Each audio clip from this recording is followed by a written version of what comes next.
Today, we're diving into a piece of tech that's completely changing naval aviation as we know it.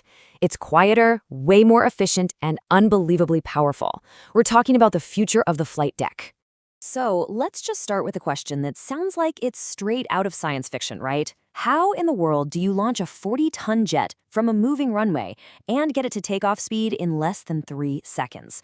For decades, the answer was just steam and pure brute force, but not anymore. Now, it's something a lot more elegant. The answer? It's basically a giant electromagnetic slingshot. And we're going to break down exactly what that means, starting with the basics of this pretty revolutionary system. It's called EMALS. That stands for Electromagnetic Aircraft Launch System. The whole idea here is a fundamental shift away from those violent, kind of clunky steam catapults of the past to the clean precision of linear induction motors.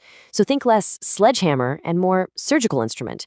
We're moving from just raw mechanical force to finely tuned electromagnetic power. Okay, that all sounds really impressive, but how does it actually work? Let's go under the hood for a second and look at the anatomy of an EMLS launch.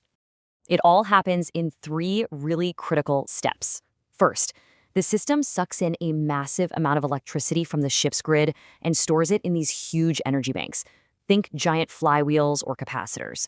Then, some seriously sophisticated electronics, which are really the brains of the whole operation, convert all that stored energy into a perfectly controlled electrical current. And finally, that current gets zapped into a 300-foot linear motor.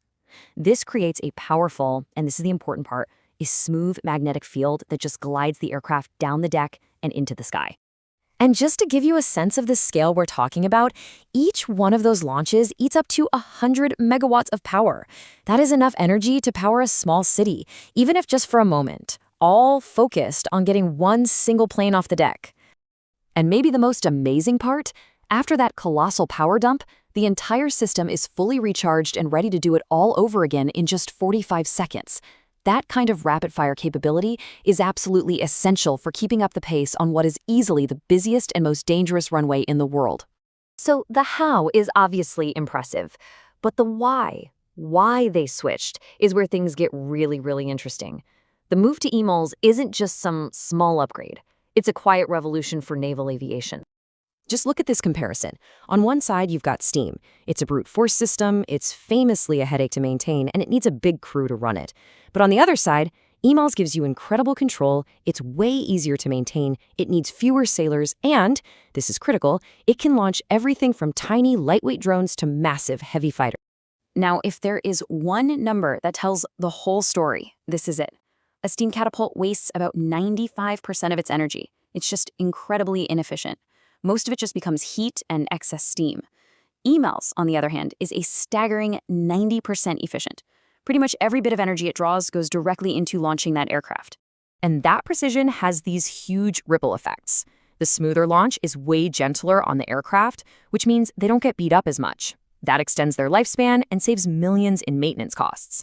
It also means the carrier can launch really light drones, something steam catapults just can't do, while still having the muscle for those heavier, next-gen fighters.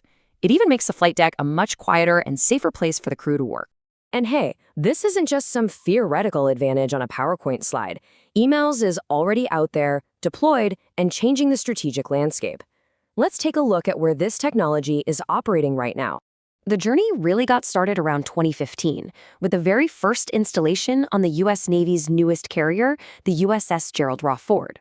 After years of putting it through its paces, testing it with everything from FA-18s to the F-35s, the system is now a proven, mature piece of technology.